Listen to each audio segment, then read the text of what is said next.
Minha filha jogou café quente em mim quando recusei a dar meu cartão de crédito. Mas não parou por aí. No outro dia... Olá, meus queridos. Antes de começar minha história, peço que deixem um like neste vídeo, se inscrevam no canal e comentem de qual cidade vocês estão assistindo. Isso me ajuda muito a continuar trazendo essas histórias para vocês. Agora, respirem fundo comigo, porque o que vou contar hoje vai mexer com o coração de muitos pais e mães que estão me ouvindo. Meu nome é Rosângela. Tenho 62 anos e, por muito tempo, acreditei que estava vivendo o sonho de qualquer mãe. Tinha uma filha linda, a Cristina, de 28 anos, que eu criara sozinha depois que o pai dela nos abandonou quando ela tinha apenas 5 anos. Durante todos esses anos, dediquei minha vida inteira a ela. Trabalhei como faxineira, como vendedora, como cozinheira, qualquer coisa para que ela nunca passasse necessidade. O cheiro de café sempre encheu minha pequena cozinha todas as manhãs. Era meu ritual sagrado, aqueles 15 minutos de paz antes do mundo despertar completamente. Eu morava numa casa simples, mas aconchegante, no bairro Vila Esperança. As paredes amarelas que eu mesma pintei há 10 anos já estavam meio desbotadas, mas ainda traziam calor ao ambiente. A mesa de fórmica branca, onde tomávamos café juntas, tinha marcas do tempo, risquinhos que contavam histórias de refeições compartilhadas, conversas até tarde e sonhos divididos entre mãe e filha. Naquele março de 2023, eu acabara de me aposentar depois de 40 anos trabalhando. Finalmente podia respirar um pouco, curtir meus netinhos e viver com mais tranquilidade. A Cristina havia se casado com o João há 3 anos, um rapaz que eu gostava bastante no início. Eles moravam a 2 quadras da minha casa, numa casinha alugada que eu ajudei a mobiliar quando se casaram. As manhãs de domingo eram especiais. A Cristina vinha tomar café comigo, trazendo os 2 filhos pequenos, a Maria, Eduarda, de 6 anos, e o Pedro, de 4. O barulho das crianças brincando no meu quintal pequeno, suas risadas ecoando entre as plantas que eu cuidava com tanto carinho, era a trilha sonora da minha felicidade. Eu preparava pão de açúcar, aquela receita que minha mãe me ensinou e que a Cristina adorava desde pequena. O cheiro doce se misturava com o aroma do café passado na hora, criando uma atmosfera que me fazia sentir completa. Eu sempre fui uma mulher de palavra. Quando dizia que faria algo pelos meus netos ou pela minha filha, cumpria. Havia guardado um dinheirinho da aposentadoria para emergências, mas também não negava um agrado quando eles precisavam. Comprava roupinha para as crianças, pagava algum remédio quando necessário, sempre com o coração aberto e as mãos estendidas. A casa onde vivi durante 30 anos carregava memórias em cada canto. A sala pequena, com o sofá de tecido florido que comprei em 10 vezes no cartão, quando a Cristina fez 15 anos, ainda estava firme e acolhia a família nos domingos. As cortinas de renda que eu mesma fiz numa época em que tinha mais tempo livre dançavam suavemente com a brisa que entrava pela janela da frente. Na parede da sala, fotografias emolduradas contavam nossa história. Eu e a Cristina no seu primeiro dia de escola, ela de vestido azul e laço no cabelo, sua formatura do ensino médio, onde chorei de orgulho, o casamento dela, onde me senti a mãe mais feliz do mundo. Minha rotina era simples e me trazia paz. Acordava às 6 da manhã, mesmo aposentada, porque o corpo já estava acostumado com aquele horário. Fazia meu café bem forte, do jeito que aprendi com minha mãe, colocava 2 colheres de açúcar cristal e sentava na cadeira da cozinha que rangia um pouquinho, mas que era meu lugar favorito da casa. Dali, conseguia ver o quintal com suas roseiras, o pé de limão que dava frutos o ano todo, e a pequena horta onde cultivava temperos e alguns legumes. Às 7 horas, ligava o rádio para ouvir as notícias e depois a programação musical que tocava as canções da minha época. Roberto Carlos, Chitãozinho e Chororó, Amado Batista, essas vozes que me acompanharam durante tantos anos e que ainda faziam meu coração se aquecer. Enquanto ouvia, organizava a casa, que já era pequena e não dava muito trabalho, mas eu gostava de manter tudo no seu devido lugar. Às 9, quando o sol já estava mais forte, cuidava das plantas, regava cada uma com carinho, conversando com elas como se fossem velhas amigas.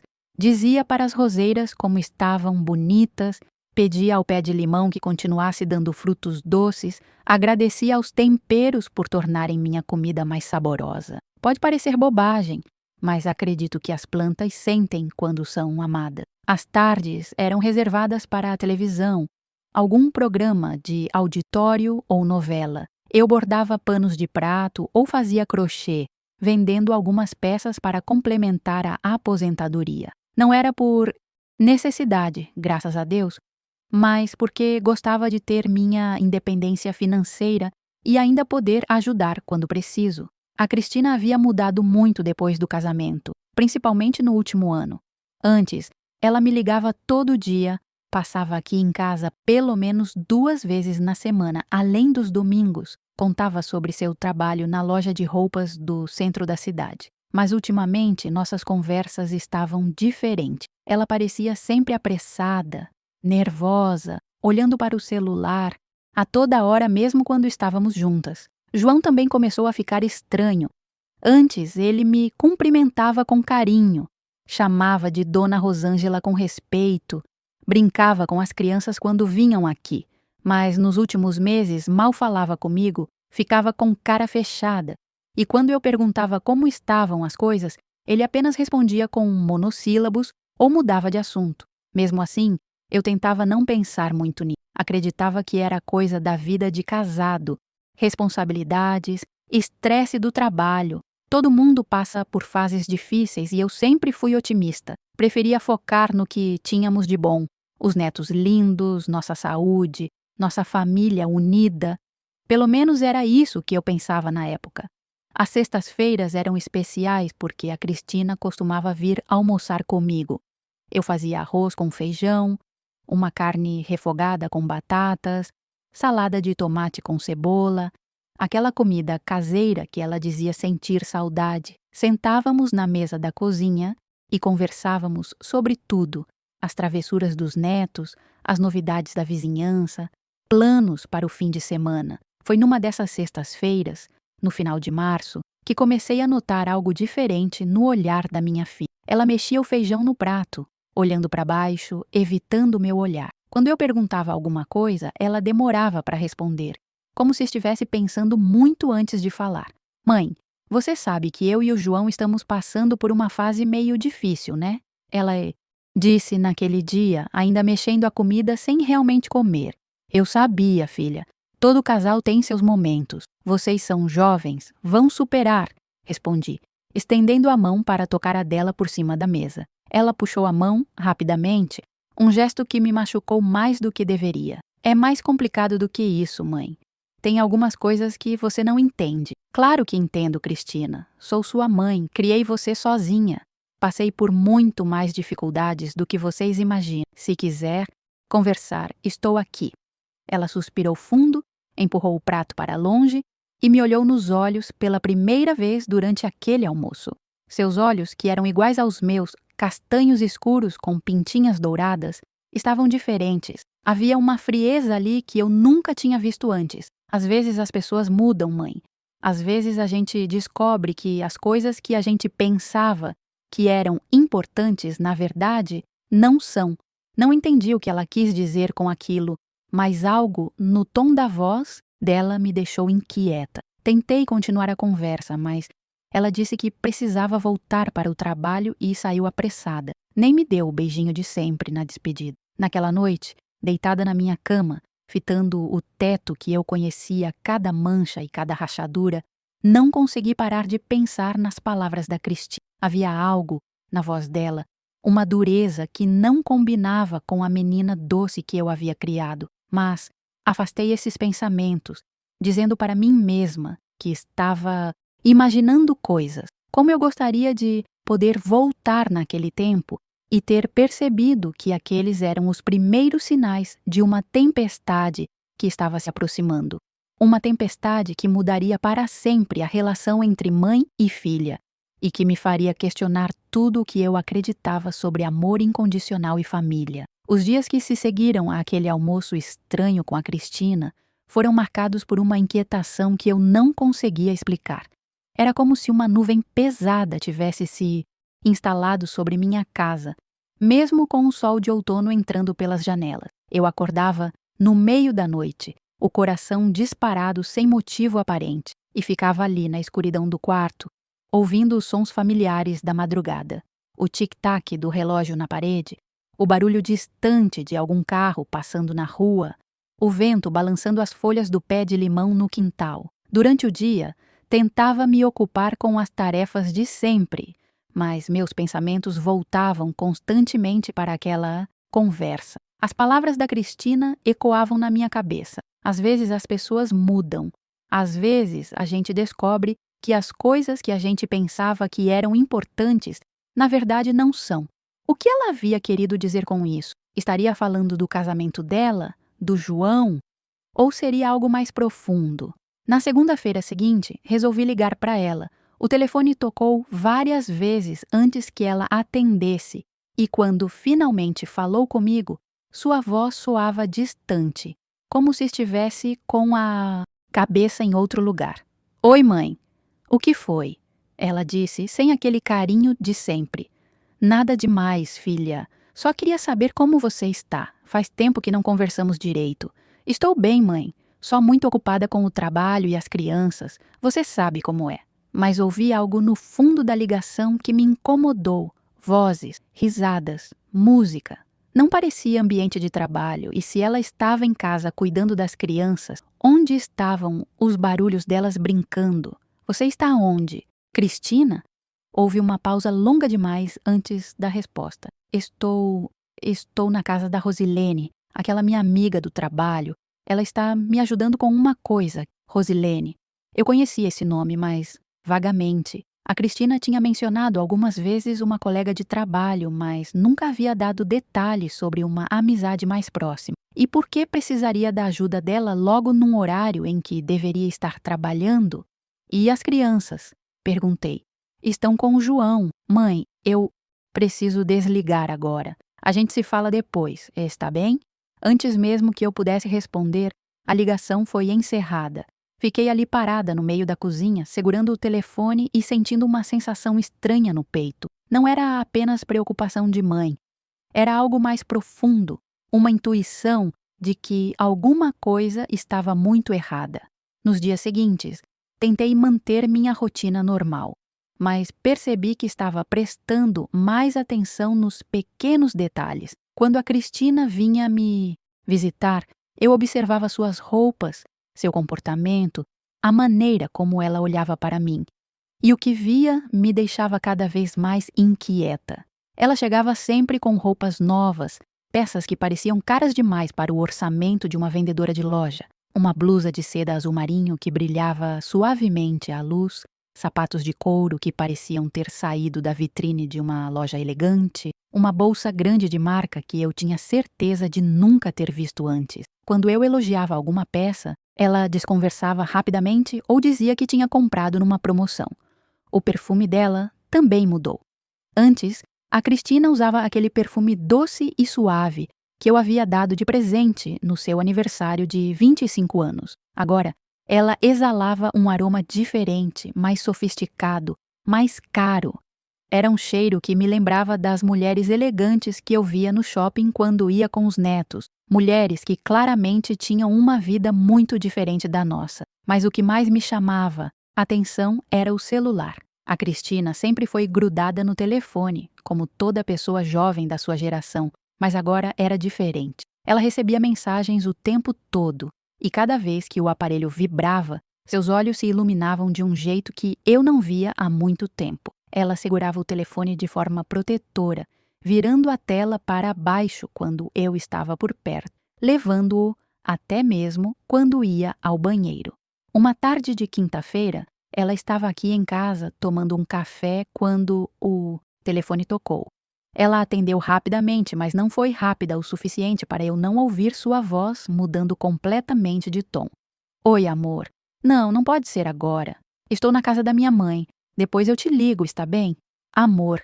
Ela chamou alguém de amor e eu tinha certeza absoluta de que não era o João. Conhecia a voz da minha filha quando ela falava com o marido, e aquele tom doce, quase sussurrado, era completamente diferente. Era o tom de uma mulher apaixonada, de alguém que estava vivendo os primeiros momentos de um romance.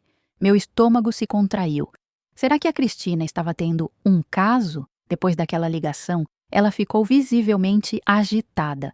Levantou-se várias vezes, foi até a janela, mexeu no cabelo, olhou o relógio no pulso. Estava claramente ansiosa para sair dali e encontrar com quem quer que fosse essa pessoa que a havia ligado. Cristina, você está bem? Perguntei, tentando soar natural. Estou sim, mãe. Por quê? Você parece meio agitada, só? Isso. Ela me olhou com uma expressão que não consegui decifrar. Havia irritação ali, mas também algo que parecia culpa. Estou bem, mãe. Só tenho muita coisa para resolver hoje.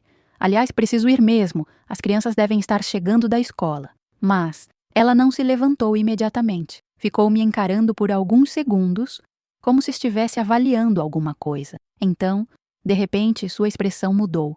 Ficou mais doce, mais parecida com a filha que eu conhecia. Mãe, posso te pedir uma coisa? Claro, filha, qualquer coisa. Você pode me emprestar seu cartão de crédito? Só por alguns dias. É que o meu está bloqueado por causa de não sei que problema no banco e eu preciso comprar umas coisas para as crianças. Meu cartão de crédito. Eu sempre fui cuidadosa com dinheiro, especialmente depois da aposentadoria. Não era avarenta, mas sabia da importância de controlar os gastos. O cartão de crédito era minha segurança para emergências e eu raramente o emprestava para qualquer pessoa. Que tipo de coisa, Cristina? Roupas para a Maria Eduarda, uns materiais escolares para o Pedro, coisas básicas mesmo. Eu devolvo o cartão até sexta-feira. Havia algo, na maneira como ela falou, que me fez hesitar. A voz estava um pouco rápida demais, os olhos evitando os meus. Mas era minha filha, mãe dos meus netos. Se ela precisava, como eu poderia negar? Está bem, filha? Mas você tem certeza que é só até sexta-feira? Tenho sim, mãe. Muito. Obrigada. Ela me deu um beijinho no rosto, pegou o cartão que eu trouxe da carteira e saiu apressada. Mas antes de chegar à porta, virou-se e me olhou com uma expressão estranha. Mãe, você confia em mim, né? A pergunta me pegou de surpresa. Claro que confio, Cristina. Você é minha filha. Ela assentiu, mas não pareceu convencida. Obrigada, mãe, por tudo. E saiu, deixando-me ali na sala com uma sensação muito estranha. Por que ela me perguntara se eu confiava nela? Por que aquele agradecimento soou como uma despedida? Naquela noite, não consegui dormir direito. Ficava me virando na cama, pensando em todos os detalhes estranhos dos últimos tempos. As roupas caras, o perfume novo, as ligações misteriosas, a agitação constante. E agora essa história do cartão de crédito. Tudo isso junto formava um quadro que eu não queria aceitar, mas que estava ficando cada vez mais claro na minha mente. No dia seguinte, sexta-feira, esperei a ligação da Cristina o dia todo. Ela havia prometido devolver o cartão, mas o telefone permaneceu em silêncio. À tarde, não aguentei mais e liguei para ela. O número que você discou encontra-se fora da área de cobertura ou desligado. Tentei mais 3 vezes ao longo do dia, sempre a mesma mensagem. Àquela altura, minha preocupação já estava se transformando em algo mais próximo do pânico. Resolvi ir até a casa dela. A caminhada de 2 quadras nunca me pareceu tão longa. Cada passo ecoava no asfalto da rua, silenciosa, e meu coração batia mais forte a cada metro percorrido. As casas simples do bairro, que eu conhecia de cor e salteado, pareciam me observar enquanto eu passava, como se soubessem de algo que eu ainda estava descobrindo. Quando cheguei na frente da casa da Cristina, percebi imediatamente que algo estava errado. As cortinas estavam fechadas, coisa que nunca acontecia durante o dia. O portão pequeno de ferro pintado de azul estava entreaberto, balançando suavemente com o vento. Não havia barulho de crianças brincando no quintal, nem som da televisão que normalmente ficava ligada. Bati na porta várias vezes, chamei pelo nome dela, do João, das crianças, nada. O silêncio era absoluto e inquietante. Tentei empurrar a porta e descobri que estava destrancada. Cristina? João? Vocês estão aí? Minha voz ecoou pela casa vazia, voltando para mim sem resposta. Entrei devagar, meu coração disparado, os pés pisando com cuidado no chão frio da sala. A casa estava em ordem, mas havia algo no ar que não estava certo. Uma sensação de abandono, como se ninguém tivesse estado ali há dias. Fui até o quarto do casal e encontrei algumas gavetas abertas, roupas espalhadas sobre a cama como se alguém tivesse feito as malas rapidamente. No banheiro, faltavam os produtos de higiene pessoal da Cristina. No quarto das crianças, algumas roupinhas e brinquedos também não estavam mais lá. Foi quando voltei à sala que vi, sobre a mesinha de centro, um envelope com meu nome escrito na letra da Cristina. Minhas mãos tremiam quando o abri e li as palavras que mudariam minha vida para sempre. Mãe, quando você ler esta carta, já estaremos longe. Não tente nos procurar. Sei que você não vai entender, mas preciso fazer isso. A vida que eu estava levando aqui não era mais suficiente para mim. Encontrei alguém que me faz feliz de verdade, que me dá tudo o que eu sempre sonhei ter. Peço desculpas pelo cartão de crédito. Era necessário. Um dia você vai entender. Cuide-se, Cristina. Meus joelhos fraquejaram e eu me sentei pesadamente no sofá da sala, ainda segurando aquele pedaço de papel que acabara de destruir meu mundo. Li a carta mais 2 vezes, como se as palavras pudessem mudar de significado, como se houvesse algo que eu tivesse entendido errado. Mas não havia. Minha filha havia abandonado o marido, levado meus netos e desaparecido com outro homem, usando meu cartão de crédito para financiar sua fuga. O cheiro da casa ainda guardava vestígios da presença dele. O perfume das crianças nos bichinhos de pelúcia esquecidos no chão. O sabonete que o João usava ainda perfumando o banheiro. Os desenhos da Maria Eduarda ainda colados na geladeira com imãzinhos coloridos. Tudo ali gritava vida familiar interrompida, sonhos despedaçados, uma normalidade que havia sido violentamente arrancada de suas raízes. Voltei para casa como um fantasma, os pés pesados arrastando-se pela calçada, o papel amassado em minha mão suada. As mesmas 2 quadras que eu percorrera 1000 vezes agora pareciam um caminho sem fim. As vizinhas que estavam regando seus jardins me cumprimentaram como sempre, mas eu mal consegui responder. Como explicar que minha vida acabara de desmoronar? Como contar que minha própria filha me havia roubado e abandonado? Os dias que se seguiram foram um borrão de dor e confusão. Liguei para o banco assim que cheguei em casa e descobri que o cartão havia sido usado várias vezes desde quinta-feira. Compras em lojas caras, um hotel de luxo, combustível para uma viagem longa. No total, ela havia gastado quase 3.000 reais, praticamente toda a minha reserva de emergência. Quando o João apareceu na minha casa no domingo de manhã, com os olhos vermelhos e uma barba por fazer que mostrava dias sem cuidados, eu já sabia o que ele ia me contar. Mas ouvi-lo dizer as palavras em voz alta foi como levar uma facada no peito. Dona Rosângela, ela me deixou. Levou as crianças e foi embora com outro homem, um cara rico que ela conheceu na loja onde trabalhava. Ela disse que não me amava mais, que queria uma vida melhor. Ele desabou no meu sofá, chorando como uma criança.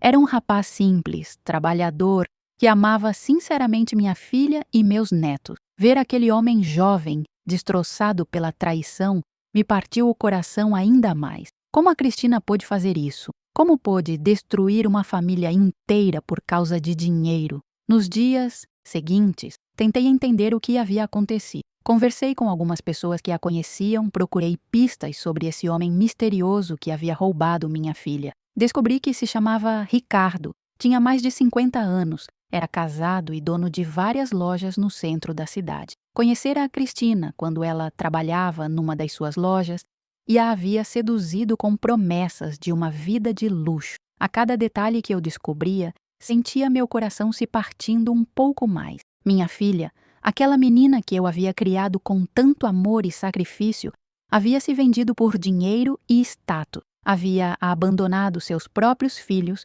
destruído seu casamento e me roubado. Tudo isso por um homem que nem mesmo era livre para estar com ela. As noites eram as piores. Deitada na minha cama, olhando para o teto escuro, Eu repassava mentalmente todos os momentos em que talvez pudesse ter percebido o que estava acontecendo. Os sinais estavam todos lá. As roupas caras, o perfume novo, a agitação constante, as ligações misteriosas. Como eu pude ser tão ingênua? Como não vi que minha própria filha estava planejando me trair? A culpa me corroía por dentro como um ácido. Será que eu havia falhado como mãe? Será que havia mimado demais a Cristina, feito com que ela se sentisse no direito de ter tudo o que quisesse, sem trabalhar por isso? Ou será que eu não havia dado amor suficiente, deixando-a carente a ponto de se entregar ao primeiro homem que lhe oferecesse um pouco de atenção e luxo? 2 semanas depois do desaparecimento, recebi uma ligação que fez meu sangue gelar nas veias. Alô, mãe? Era ela. A voz da Cristina, como se nada tivesse acontecido, como se não tivesse destruído nossa família. Cristina? Onde você está? Como você pôde fazer isso conosco? Calma, mãe. Eu sei que você está brava, mas precisava tomar essa decisão. Estou bem. As crianças estão bem. Estamos numa cidade longe daqui, começando uma vida nova. Uma vida nova? E o João? E eu? Você simplesmente decidiu que não fazíamos mais parte da sua vida? Mãe, o João nunca me deu o que eu precisava. Ele é um homem sem ambição, sem perspectiva. Eu mereço coisa melhor. E você sempre me cobrou demais, sempre quis controlar minha vida. Aquelas palavras me acertaram como um soco no estômago. Eu, que havia dedicado minha vida inteira a ela, que havia trabalhado até não poder mais para que ela tivesse tudo o que precisasse, estava sendo acusada de controladora? Cristina, como você pode falar assim? Eu te amo mais que tudo neste mundo. Tudo o que fiz foi para o seu bem. Seu bem, mãe? Ou o que você achava que era o meu bem? Você nunca me perguntou o que eu realmente queria da vida. E o meu cartão de crédito, Cristina? Você me roubou. Sua própria mãe. Houve um silêncio longo do outro lado da linha. Quando ela voltou a falar, sua voz estava diferente, mais fria, mais dura. Eu não roubei, mãe. Eu peguei emprestado. E você pode considerar isso como um pagamento por todos esses anos em que você me fez sentir culpada por qualquer coisa que eu quisesse fazer. Não conseguia acreditar no que estava ouvindo. A menina que eu havia embalado nos braços quando bebê, que havia consolado quando chorava, que havia ensinado a caminhar e a falar, estava me tratando como uma estranha, como uma inimiga. E meus netos, Cristina? Você não pode privar as crianças do pai delas, da família delas. As crianças estão felizes, mãe. Têm tudo o que precisam agora. O Ricardo trata elas muito bem, dá presentes caros, leva para passear em lugares bonitos. Elas já nem falam mais do João. Cada palavra era uma adaga no meu coração. Saber que meus netinhos estavam sendo criados por um homem estranho, longe de tudo o que conheciam, me desesperava. Cristina, pelo amor de Deus, volte para casa. A gente conversa, resolve isso. Você é minha filha, eu te perdoo por tudo. Não há nada para resolver, mãe. Esta é minha nova vida. Aceite isso. E desligou, deixando-me sozinha com o silêncio ensurdecedor da minha casa vazia. Nos meses que se seguiram, a solidão se tornou minha única companheira. Os domingos, que antes eram cheios de risadas de crianças e cheiro de pão de açúcar, agora eram apenas longos períodos de silêncio e saudade. O quintal, que antes ecoava com as brincadeiras da Maria Eduarda e do Pedro, agora só ouvia o canto melancólico dos passarinhos e o barulho das folhas secas sendo levadas pelo vento. Tentei manter contato, mandei várias mensagens para o celular dela, mas nunca obtive resposta. Era como se ela tivesse morrido, só que pior, porque eu sabia que ela estava viva em algum lugar, vivendo uma vida nova onde eu não tinha lugar. As vizinhas tentavam me consolar, dizendo que ela voltaria, que era só uma fase, que o amor de mãe sempre vence no final. Mas eu via na compaixão dos seus olhares que elas também não acreditavam nisso. Elas sabiam, assim como eu, que algumas feridas são profundas demais para cicatrizar. Alguns abandonos são definitivos demais para serem revertidos. Foi então que comecei a notar outros detalhes estranhos, coisas pequenas na minha casa que pareciam fora do lugar. Uma gaveta da cozinha que eu tinha certeza de ter deixado fechada estava entreaberta. Alguns papéis importantes que ficavam numa pasta em cima da mesa da sala estavam numa ordem diferente. O cofre pequeno, onde eu guardava algumas joias da minha mãe, parecia ter sido mexido. A princípio, pensei que fosse coisa da minha cabeça. A dor e a solidão podem pregar peças na gente, fazer com que vejamos coisas que não existem. Mas a sensação persistia, crescia a cada dia. Alguém havia estado na minha casa. Alguém havia mexido nas minhas coisas. Foi numa manhã de sexta-feira, 3 meses depois do desaparecimento da Cristina, que minha intuição se confirmou da pior forma possível. Eu havia saído para ir ao mercado, como fazia toda sexta-feira há anos. A rotina me dava uma sensação de normalidade, em meio ao caos que minha vida havia se tornado. Comprei os mesmos produtos de sempre: pão, leite, café, alguns legumes para a semana. A conversa com Dona Maria, a proprietária do mercadinho da esquina, foi a mesma de sempre também. Ela perguntou pelos netos com aquele olhar piedoso de quem sabia da situação. Eu disse que estavam bem. Ambas fingimos que aquela mentira não machucava. Quando voltei para casa, carregando as sacolas plásticas que cortavam minha mão com o peso, percebi imediatamente que algo estava errado. A porta da frente estava entreaberta, só um pouquinho, mas o suficiente para que eu soubesse que alguém havia estado ali. Eu sempre trancava a porta quando saía. Era um hábito que minha mãe me ensinou desde pequena. Tranca bem essa porta, Rosângela. O mundo está cheio de gente ruim. Meu coração começou a bater descompassado. Deixei as sacolas do mercado no chão da varanda e empurrei a porta devagar, tentando não fazer barulho. A casa estava em silêncio, mas era um silêncio pesado, carregado. O cheiro estava diferente também. Havia um perfume no ar que eu conhecia muito bem, mas que não deveria estar ali. Entrei na sala e foi quando vi. Sentada no meu sofá, como se fosse a dona da casa, estava a Cristina. Mas não era mais a minha filha. A mulher que estava ali era uma versão transformada, quase irreconhecível, da menina que eu havia criado. Ela usava um vestido caro, vermelho escuro, que abraçava seu corpo de uma forma que gritava sensualidade e poder.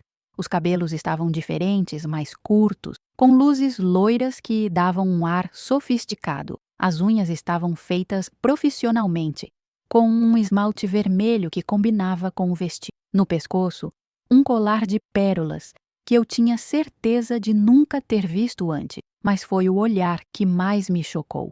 Os olhos da Cristina, que sempre foram doces e expressivos, agora tinham uma frieza que me fez tremer. Era como olhar para uma estranha que havia usurpado o corpo da minha filha. "Oi, mãe", ela disse com uma calma que contrastava violentamente com o tumulto que sentia no meu peito. "Cristina, o que você está fazendo aqui?" Ela se levantou graciosamente como uma dama da alta sociedade e caminhou até onde eu estava parada, ainda segurando a chave da porta com a mão trêmula. "Vim buscar algumas coisas que esqueci, coisas que são minhas por direito." Que coisa! Foi então que notei. A mesa da sala, onde eu costumava deixar alguns objetos de valor sentimental, estava vazia. O porta-retratos com a foto do meu casamento, a pequena estatueta de anjo que ganhei da minha mãe, o relógio antigo que pertenceu ao meu pai, tudo havia desaparecido. Você está me roubando? Na minha própria casa?" Ela riu. Foi uma risada fria, sem alegria, que ecoou pela sala como o som de vidro se partindo. "Roubar, mãe? Essas coisas têm valor sentimental para mim. Também. E considerando que você nunca me deu nada de valor real durante todos esses anos, acho justo pegar o que posso." Eu não conseguia acreditar no que estava ouvindo. Caminhei até a mesa vazia, passando os dedos pela superfície de madeira, onde antes ficavam as memórias da minha vida inteira. "Como você pode falar isso, Cristina? Eu te dei tudo o que tinha. Trabalhei até quebrar as costas para você nunca passar necessidade." "Necessidade?" Ela repetiu, a voz carregada de desdém. "Mãe, você me deu o mínimo. Comida básica, roupas simples, uma vida pequena e limitada. Nunca me incentivou a sonhar alto, nunca me mostrou que eu podia ter mais. Eu te mostrei valores, Cristina. Te ensinei a importância do trabalho, da honestidade, da família. Valores? Ela quase cuspiu a palavra. Seus valores me mantiveram presa numa vida medíocre por anos, casada com um homem sem ambição, morando numa casinha alugada, comprando roupa em liquidação. Isso não é vida, mãe. Isso é sobrevivência. Cada palavra era como uma bofetada. Eu havia dedicado minha vida inteira àquela mulher que estava na minha frente, me desprezando, me culpando por tudo o que ela considerava errado na vida dela. E as crianças, Cristina? Como estão meus netos? Por um momento, algo parecido com emoção passou pelos seus olhos, mas foi apenas um lampejo, rapidamente substituído pela frieza de antes. As crianças estão ótimas, têm tudo o que uma criança pode querer. Roupas bonitas, brinquedos caros, escola particular. O Ricardo trata elas como se fossem filhas dele. E o pai delas, elas não sentem falta do João? O João, ela disse com desprezo, é passado. As crianças vão esquecer dele, assim como eu esqueci. Ele nunca foi um verdadeiro provedor mesmo. Eu não aguentava mais ouvir aquilo. A mulher que estava na minha frente havia matado completamente a filha que eu conhecia e amava. No lugar dela, havia nascido uma criatura egoísta, materialista, capaz de abandonar os próprios filhos e roubar a própria mãe. Sai da minha casa, falei, a voz saindo mais firme do que eu esperava. Ela me olhou com surpresa, como se não esperasse que eu reagisse. Como? Sai da minha casa. Agora. E nunca mais volte. Mãe, você não pode estar falando sério. Estou falando muito sério, Cristina. Ou melhor, não sei mais se posso te chamar assim. A Cristina que eu conhecia morreu. Você é uma estranha que está na minha casa me roubando. Ela ficou alguns segundos me encarando e, pela primeira vez desde que chegara, vi uma craque na sua máscara de frieza. Havia dor ali, confusão, talvez até arrependimento. Mas durou apenas um instante. Está bem, mãe. Se é assim que você quer, é assim que vai ser. Ela caminhou até a porta, mas parou antes de sair. Virou-se para mim uma última vez, e quando falou, sua voz estava carregada de uma raiva que me fez recuar um passo. Só para você saber, não foi só hoje que estive aqui. Venho aqui há semanas, sempre que você sai. Peguei várias coisas suas e você nem percebeu. Seus documentos, algumas joias, até dinheiro que você escondia na lata de café. Você é mesmo muito ingênua, mãe. Senti como se tivesse levado um soco no estômago. Ela havia violado minha casa, minha privacidade, minha segurança. Havia me vigiado, estudado minha rotina, planejado cada roubo como uma criminosa qualquer. Por que, Cristina? Por que fazer isso comigo? Ela sorriu, mas não havia alegria naquele sorriso.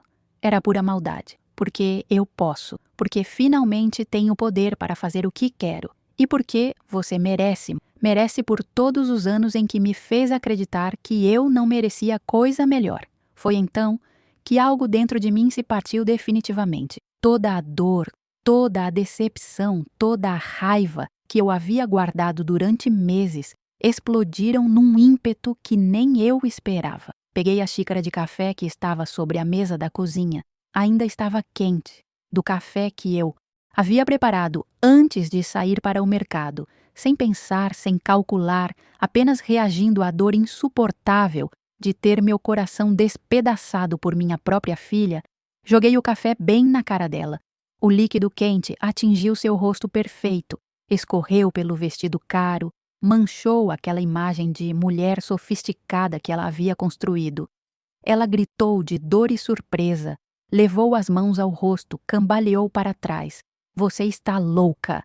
Ela berrou, os olhos lacrimejando, o rosto vermelho onde o café havia atingido. Louca!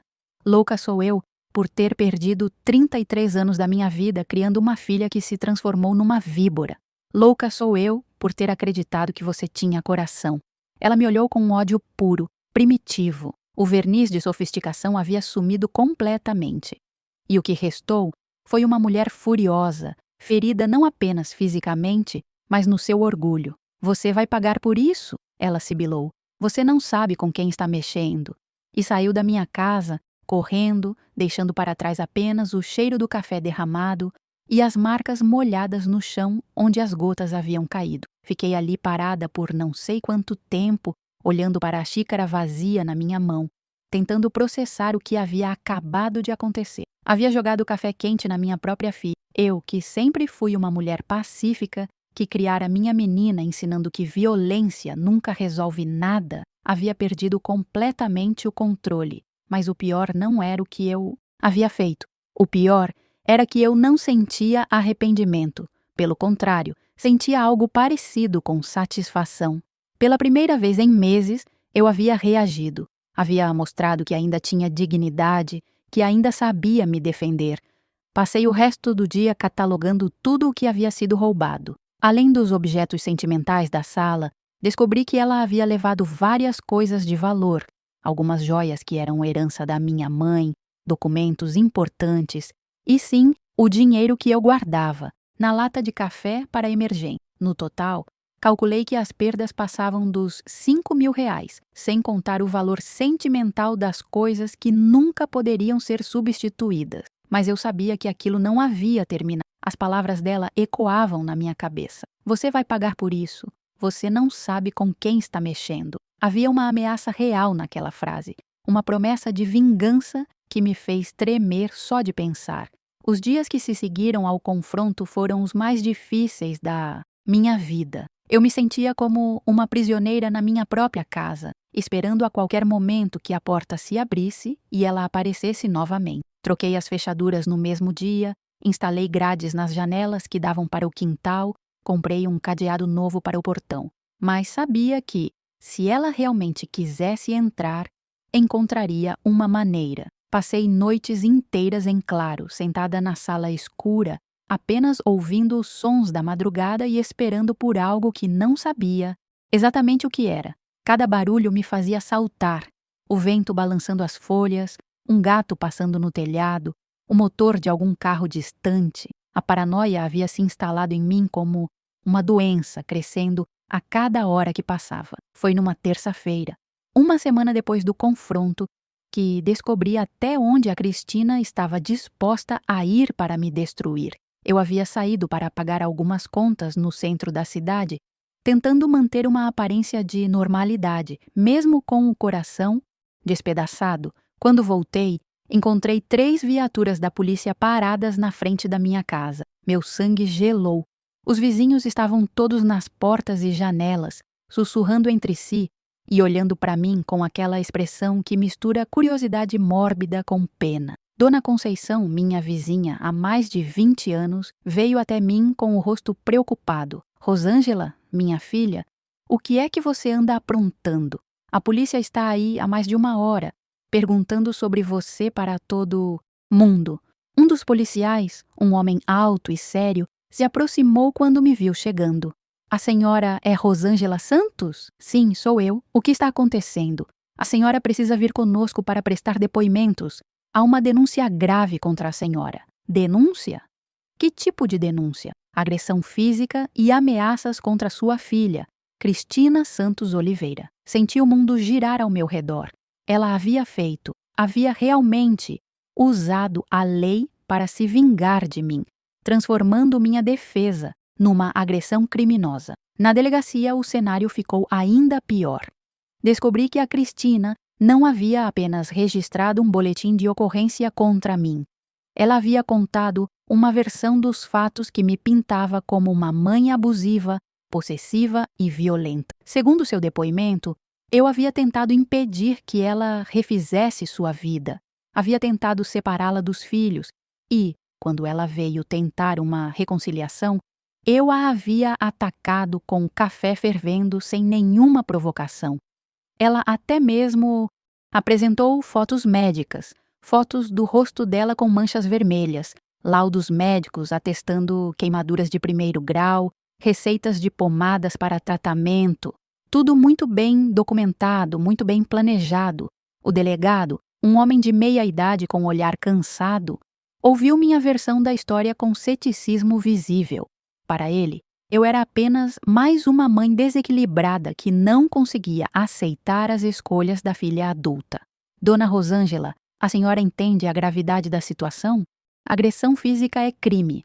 Sua filha poderia ter ficado com sequelas permanentes. Tentei explicar sobre os roubos, sobre os meses de tortura psicológica, sobre a invasão da minha casa, mas não tinha provas de nada. Não havia registrado boletim de ocorrência sobre os roubos. Não havia gravado as ligações ameaçadoras. Não tinha como provar que ela havia invadido minha casa sistematicamente. E onde estão as provas dessas acusações, Dona Rosângela? Eu não registrei nada. Era minha filha. Eu pensava que ela voltaria à razão. O delegado balançou a cabeça com uma expressão que misturava cansaço e desaprovação. A senhora vai responder por lesão corporal. Pode ir para casa hoje, mas não pode se aproximar da vítima. E vai ter que comparecer ao fórum quando for intimada. Saí daquela delegacia sentindo-me menor do que nunca. Aos 62 anos, me tornara uma criminosa aos olhos da lei. Minha própria filha havia me transformado numa agressora, usando o sistema contra mim, com uma frieza calculista que me aterrorizava. As semanas que se seguiram foram um mergulho profundo na solidão e na reflexão.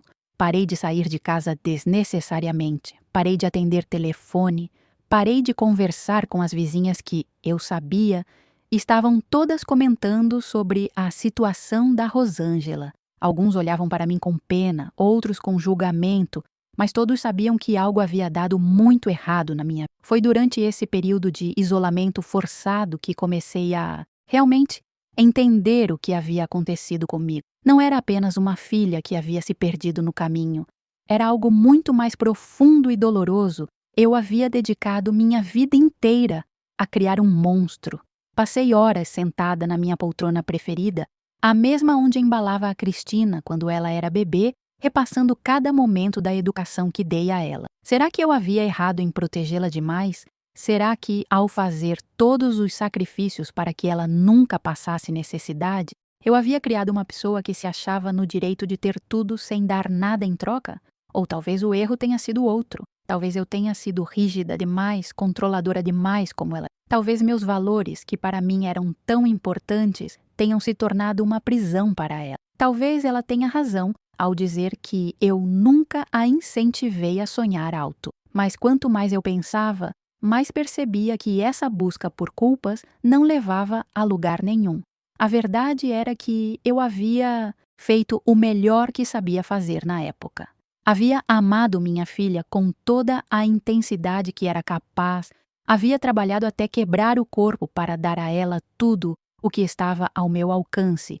Havia ensinado os valores que considerava importantes. Se isso não foi suficiente para ela, se ela escolheu abandonar tudo o que construímos juntas em busca de uma vida material melhor, essa foi uma escolha dela, uma escolha adulta, consciente e calculada. Eu não podia me responsabilizar para sempre pelas decisões de uma pessoa de quase 30 anos. Foi nesse momento de clareza que tomei a decisão mais difícil da minha vida. Eu precisava deixar minha filha ir, completamente. Não apenas fisicamente, mas emocionalmente também.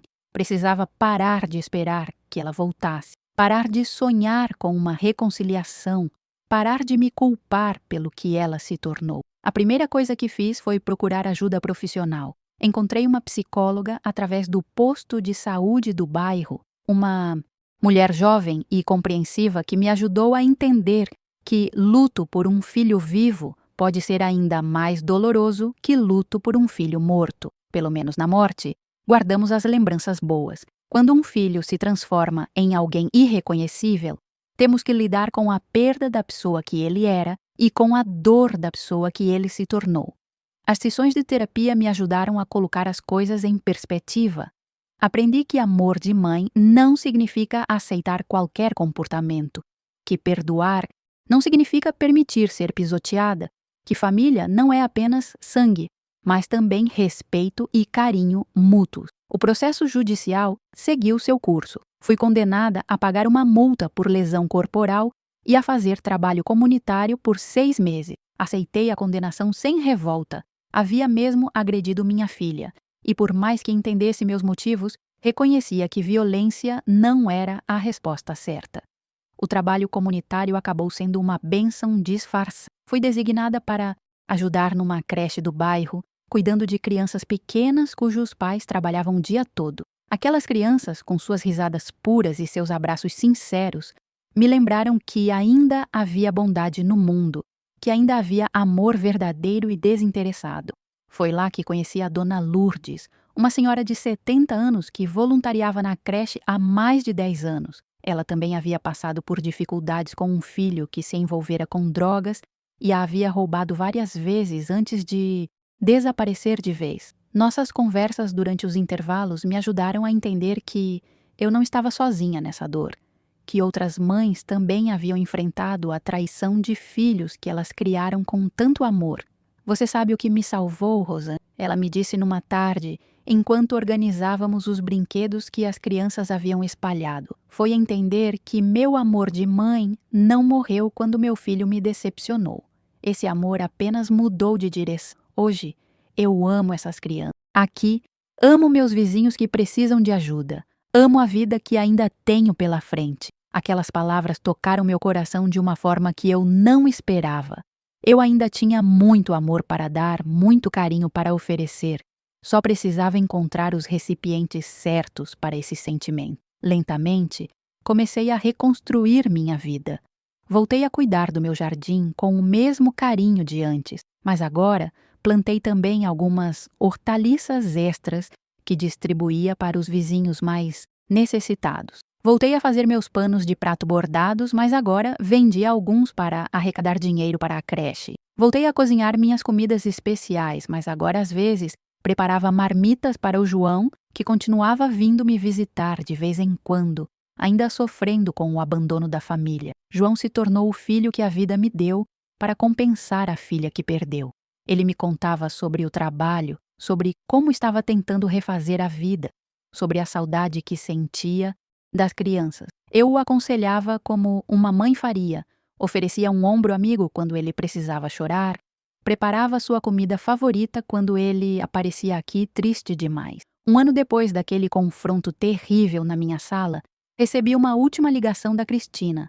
Desta vez, sua voz soava diferente. Não mais a frieza calculista de antes, mas algo próximo ao desespero. Mãe, preciso conversar com você. O que você quer, Cristina? O Ricardo me deixou. Descobriu que ele nunca ia se separar da esposa, que eu era só um passatempo para ele. Estou numa situação muito difícil. As crianças, elas estão perguntando por você, pela casa da vovó. Senti meu coração se apertar ao ouvir falar dos meus netos, mas mantive a voz firme. E o que você quer que eu faça? Será que posso voltar para casa? Pelo menos temporariamente, até me organizar?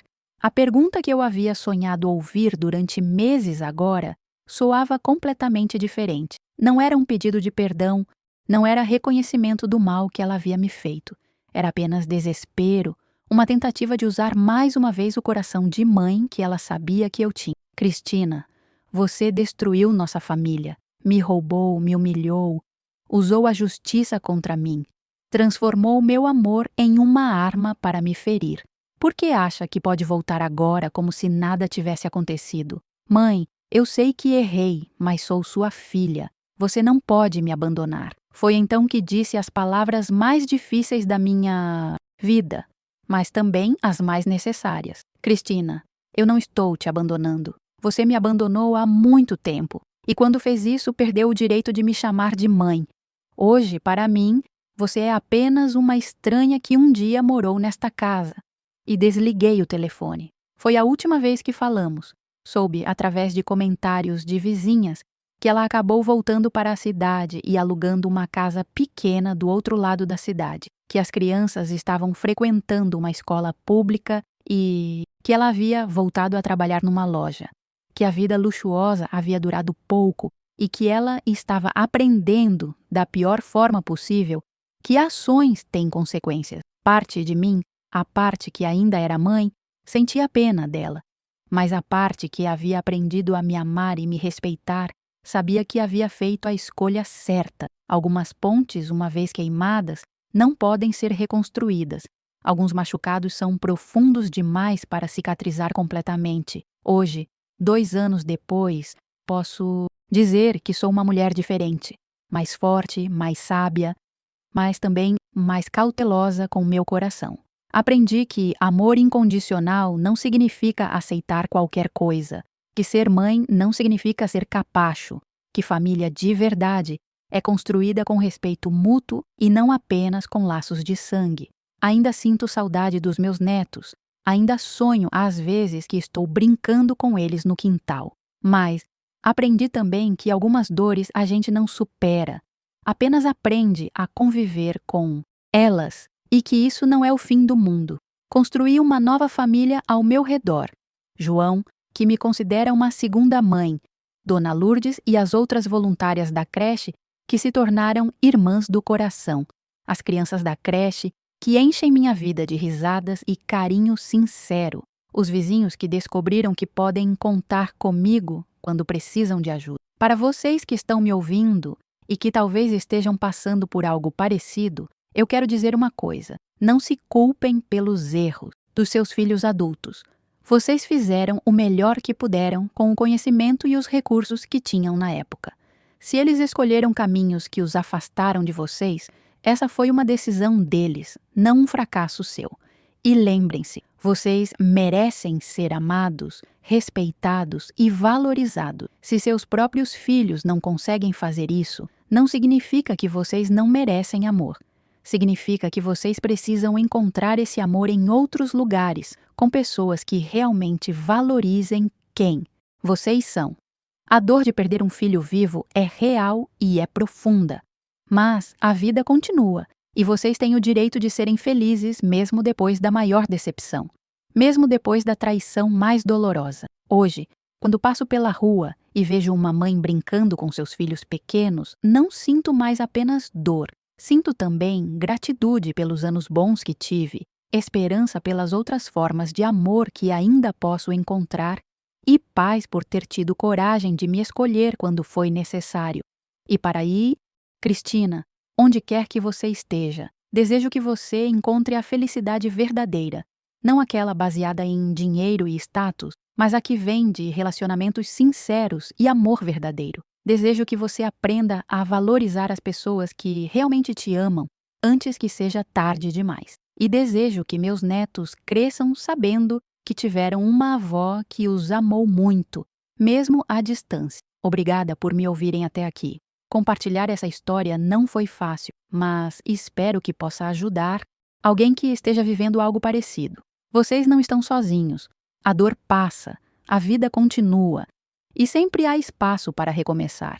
Deixem seus comentários contando suas próprias experiências, se sintam à vontade e lembrem-se sempre, vocês merecem amor verdadeiro, respeito e felicidade. Não aceitem menos que isso de ninguém, nem mesmo dos seus próprios filhos.